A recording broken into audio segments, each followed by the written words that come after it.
Саламатсыздар урматтуу Чалкан медиа каналынын көрөрмандары, өлкөбүздө алынган акыркы сааттагы жаңылыктар менен сиздерди тааныштырабыз. Каналыбызга катталып ой пикирлериңиздер менен бөлүшүңүздөр. Курман айтын эртеси 17-июнь эс алуу болот. Кыргызстан мусулмандарынын дин башкармалыгынын маалыматы боюнча Курман айт 16-июнь жекшембиге туура келет. Буга байланыштуу дүйшөмбү 17-июнь эс алуу күнү болот. Бул тууралуу Эмгек министрлигинен маалымдашты. Сонун жаңылык. Сиз билген жана иченген Умбем клиникасы эми сизге дагы да болсо жакыныраак болду. Анткени бизде жаңы филиал ачылды. Андыктан келип, өзүңүздүн жана жакындарыңыздын ден соолугуна кам көрүшүңүздү сунуштайбыз. Биздин жогорку даражадагы дарыгерлер төмөндөгү адистиктер боюнча кабыл алат. Стоматология, гинекология, терапия, лор, хирургия, педиатрия, урология, УЗИ жана башка адистиктер. Лабораториялык анализдин 5000ден ашуун түрү алынат. Жогорку даражадагы стерилизациялоо. Биздин дарек ВДНХ метросу, Кондратюка көчөсү 2. Телефон номерибиз 8925 103 22 55. Кабыл алууга алдын ала жазылып келүүңүздөрдү суранабыз. Умбем клиникасы. Сиздин ден соолугуңуз, биздин камкордук. Ысык көлдө 12 пансионаттын иши токтотулду. Тизме Ысык көлдө экологиялык талаптарга жооп берген 12 пансионаттын иши токтотулду. Бул тууралуу президенттин Ысык көл облусундагы ыйгар муктуу өкүлчүлүгүнөн кабарлашты. Мындай чара Ысык көлдүн экосистемасын коргоо үчүн кабыл алынганы белгиленди. Ишмердүүлүгү токтотулган пансионаттар: Белек Бостери, Золотые Пески Бостери, Изморе Сити Бостери, Асылташ Бостери, Дальний кордон Семенов айылы, Смена Корумду, Ой Керемет Кошкөл, Золотой Требас Кошкөл, Улан балдардын ден соолугун чыңдоочу борбору Торайгыр, Кооператор Чоктал, Чолпон Ата конок үйү, Чолпон Ата шаары, Чалжанов конок үйү, Бактуудулон Ото айылында. Тизмедеги кээ бир пансионаттар тазалоочу жайларды курууга киришти. Кемчиликтер жоюлгандан кийин туристтик сезонго даярдыгын көрсөткөн паспорт берилип, ишин уланталат. Манас эл аралык аэропорту ачык акционердик коомунун башкармалыгынын төрагасы 30 жылда биринчи жолу Turkish Airlines авиакомпаниясынын башкы директору менен жолукту. Манас эл аралык аэропорту ачык акционердик коомунун башкармалыгынын төрагасы Манасбек Самединов өлкөнүн тарыхында биринчи жолу дүйнөдөгү эң чоң Түрк аба жолдору авиакомпаниясынын генералдык директору менен жолукту. Бул тууралуу Манасбек Самединов өз Facebook баракчасына жазды. Манас эл аралык аэропорту үчүн маанилүү окуя болду. Мен кесиптештерим менен Түрк аба жолдорунун башкы директору Билал Экши менен расмий жолуктум. Мындай жолугушуу акыркы 30 жылда биринчи жолу болгонун белгилегим келет. Айта кетсек, Түрк аба жолдору Star Alliance глобалдык авиация альянсынын мүчөсү. Маалыматка ылайык, бул альянска дүйнөнүн 30га жакын алдыңкы авиакомпаниялары кирет. Жолугушууда биз өлкөлөр ортосундагы аба транспорту жаатында тыгыз өз ара аракеттенүү жана кызматташуу мүмкүнчүлүктөрүн талкууладык. Бул эл аралык аба ташуу рыногунда эки компаниянын позицияларын бекемдөөгө мүмкүндүк берет, деген Самединов. Экс-ажолордон Атамбаевдин саясий таасири жогору. Кызматтан кеткен 5 президенттин бүгүнкү күндөгү абалына азын-оолак токтоло кетели. Убагында баары таасирдүү болот экен, булут челип, муз бүркүп дегендей. Тактан тайган соң кадимки бир пенде. Аскар Акаев ийне менен кудук казып, билимге баш оту менен кирип кеткен. Москванын абройлуу Ломоносов аттындагы университетинде лекция окуйт. Элибизге жүзү жарык жыл сайын Кыргызстанга келип кетип жүрөт. Курманбек Бакиев кан төгүп качкандан бери Минскиде баш калкалап, тууган жерине буту баспай, жек көрүндү болуп калганы чындык. Экс-президенттердин ичинен өтө оор кылмыштарга батканы да ушул. Роза Отунбаева башчыларыбыздын эң тазасы. Себеби 1,5 жыл гана мамлекетти башкарган. Ар дайым калыс, адилеттүү пикир айтканы менен коомчулуктун эсинде. Учурда буунун Афганистандагы өкүлү катары эмгектенүүдө. Ал эми Алмазбек Атамбаев түрмөдөн кандай гана кордуктарды көрсө да сынбай, кечирим сурабай, чыныгы көкжалдыгын далилдеди. Испанияда да дарыланып эс алып жүргөнү менен Кыргызстандагы саясий таасири баарынан жогору. Артында калың электораты бар. Социал-демократтар партиясы эл менен тыгыз байланыш иштеп батат. Душмандарынын корккону эле ушул. Атамбаев кайрадан реванш албайбы деген санаркоо. Сооронбай Жээнбеков бийликке досунун аркасы менен келип, бирок саткынчылык кылып, тарыхта кара так менен калганын кантип жашырабыз? Артындагы көп кыңыр иштери ачыкталбай бүксүп жатат. Ырымдаган күнү бүтсө, узакка созулган сурактар башталса керек. Того терине келсек, инсанды баалоодо бир сөз же эки сүйлөм менен деле сыпаттасак төп келише берет. Китеп жазганга чейин. Азырынча ушундай эмесе мезгилдин удулуна жараша саясатчыларга баа берип, талдоо жүргүзүп турмакчыбыз деп жазган Арба Кейджи сайты. Адахам Адумаровга мандатын кайрып беришеби? Бүтүн Кыргызстан партиясынын лидери Адахам Адумаров жарым жылдан ашык түрмөдө жатып, акыры сот аркылуу мандатынан ажырап эркиндикке чыкты. Кыйла эле кордук көрдү. Бирок бул саясий күрөш экен да. Бир кызык жагдайга токтололу. Мадумаров мандатын кайрып алуу үчүн даттан убакыт өтүп кеткени жарыяланган, бийлик менен тирешүүлөр болуп, кайма айтышууларды укканбыз. Натыйжада арызы Бишкек шаардык сотто кабыл алынып, процесс жакынкы күндөрү болоору каңууланды. Таңыркай турган жагдай экен. Ошондо Мадумаров өз чындыгын айтып, даректүү аргументтерди келтирсе, кайра депутаттык креслосуна кайтып келеби? Сот кандай таризде чечет? Мыйзам иштейби же оюн салынабы? Баам сала туралы эмнегедир БШКда Мадумаровдун мандатын дароо эле кийинки талапкерге өткөрүп салбай кылчактап турганы жөн жерден эмес окшойт деп жазган Арба Кейжи сайты.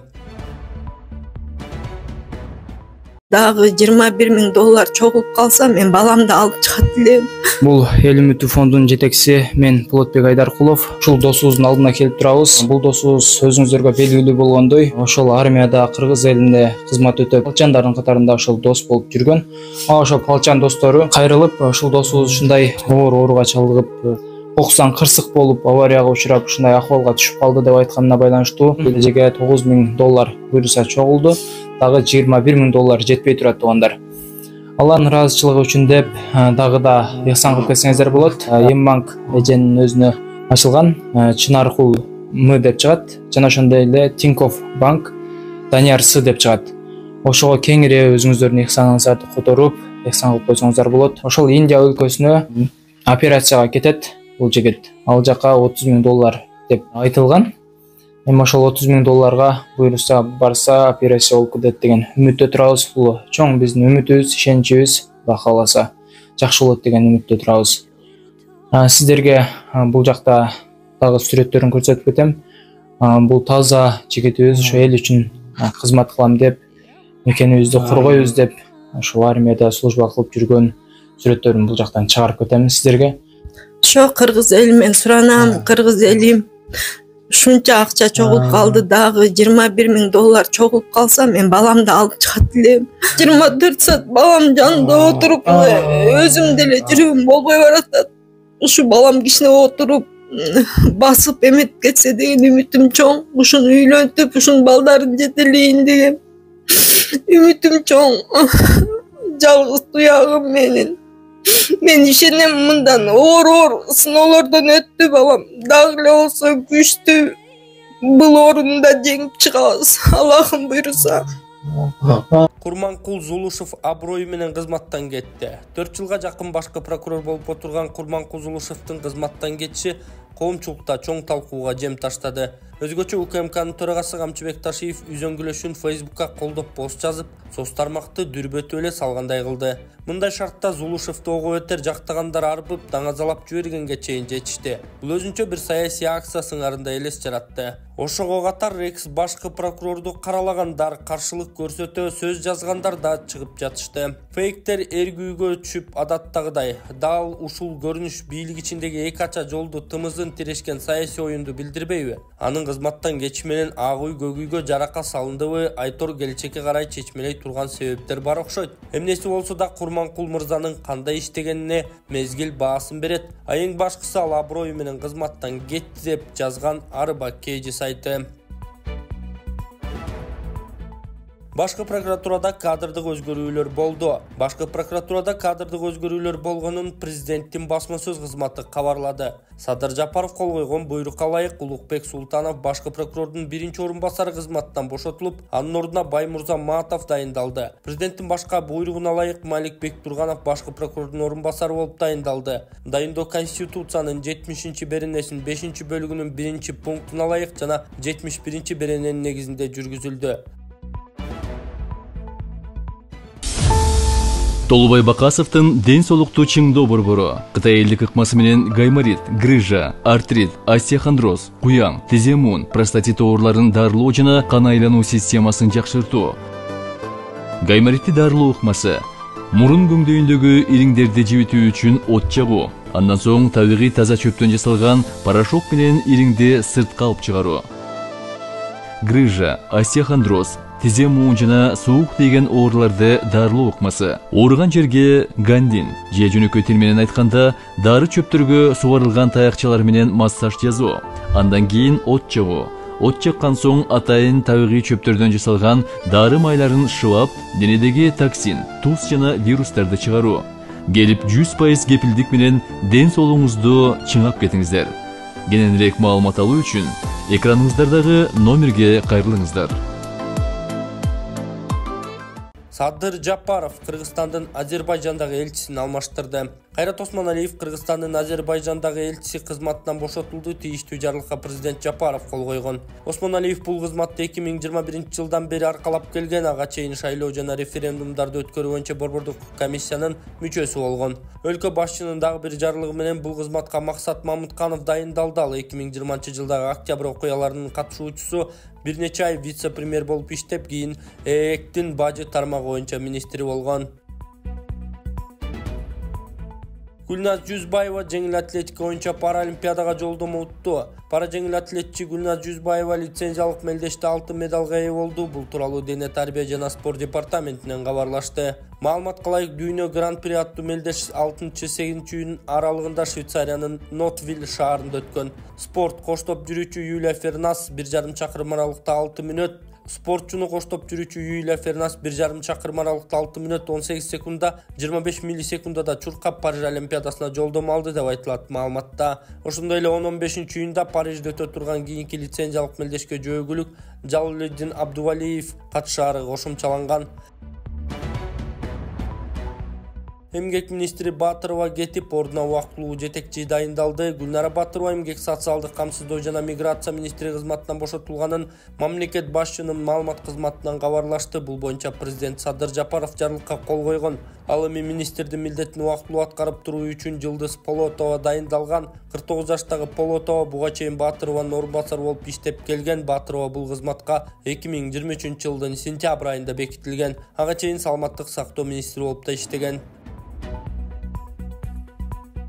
Бишкекте дайынсыз болуп жаткан Сапиев ысык көлдөн табылды. Бишкекте дайынсыз болуп жаткан 24 жаштагы Ажымурат Сапиев аман эсен табылды. Бул тууралуу Октябрь райондук милициясынан билдиришти. Маалымат караганда Ажымурат Сапиев 8-июнда ысык көл облусунун аймагынан табылган. Буга чейин 5-июнда милицияга Сапиевдин апасы кайрылып, уулу 4-июнда 11-Кичи райондогу үйүнөн чыккан бойдон кайра келбегенин билдирген. Коопсуздук максатында милиция кызматкерлери тарабынан түшүндүрүү профилактикалык сүйлөшүү иштери жүргүзүлгөн. Учурда окуянын бардык жагдайлары такталууда.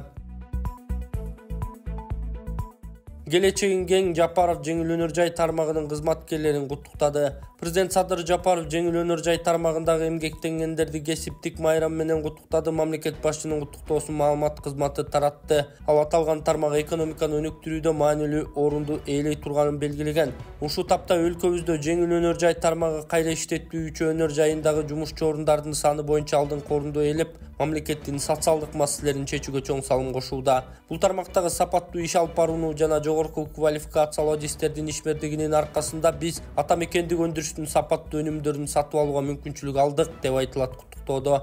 Президент Кыргызстанда жасалган брендти жакынкы алыскы чет өлкөлөргө таанылганын айтып, алдыда аталган тармакты мындан да жакшыртуу максаттары турганын белгилеген. Бүгүнкү күндө жеңил өнөр жайын тынымсыз модернизациялоо менен бирге өндүрүштүн темпин арттыруу жана эмгек өндүрүмдүүлүгүн жогорулатуу өтө маанилүү. Кыргызстандын жеңил өнөр жайынын анын ичиндеги пахтаны кайра иштетүү, текстиль, тигүүчүлүк, бут кийим тигүү, булгар, мех жана жүндү кайра иштетүү өнөр жайын өнүктүрүүнүн келечеги кең. Бул тармактык сегменттер биздин өлкө үчүн олуттуу потенциалды билдирет деген мамлекет башчы. Президент тармактын бардык кызматкерлерине чын ден соолук, узак өмүр тилеп, иштерине ийгилик каалаган. Медиктерге кол көтөргөндөрдү 8 жылга чейин кесүү каралууда. Мыйзам долбоору. Медиктерге кол көтөргөндөргө жазаны күчөтүүнү сунуштаган мыйзам долбоорун депутаттар тобу демилгелеп, ал жогорку кеңештин сайтына жарыяланды. Мыйзам долбоорунун негиздемесинде медицина кызматкерлеринин милдетин аткарып жатканда бейтаптардан же алардан туугандарынан зомбулук көргөн учурлар көбөйүп кеткени жазылган. Ал эми учурдагы мыйзамдар боюнча ак халатчандар жетиштүү деңгээлде коргоого алынбаганы белгиленген. Мындан улам медиктерди коргоо максатында бир катар мыйзамдарга өзгөртүүлөр сунушталды. Маселен, кылмыш жаза кодексине төмөнкүдөй өзгөрүүлөрдү киргизүү каралган. Медиктерге милдетин аткаруу учурунда ишине тоскоолдук кылып, ден соолугуна жеңил залал келтирсе, олут эмес материалдык мүлктүк зыян кылса, кол көтөргөндөр 2 айдан 1 жылга чейин түзөтүү жумуштарына чегилип же 20-50 миң сом айыпка жыгылат. Кол узундар күч колдонуп медицина кызматкерлеринин ден соолугуна анча оор эмес же оор залал келтирсе, ири зыянга учуратса 50-100 миң сом төлөмөр болот же 1 жылдан 3 жылга чейин эркиндигинен ажырайт. Ак халатчандын ден соолугуна өзгөчө оор залал келтирип өтө ири материалдык зыян келтирилгендерди 3,5 жылга чейин кесүү каралган. Бейтаптын ден соолугуна өзгөчө оор залал келтиргендер 5-тен 8 жылга чейин эркиндигинен ажыратылат. Мындан тышкары укук бузуулар жөнүндө кодекске медиктин ишине кийлигишүү, сөгүү, мазактоо жана кемсинтүү, анын ичинде ЖМК аркылуу алардын ишине тоскоолдук кылгандарга 10 миң сом айыппул киргизилүүдө.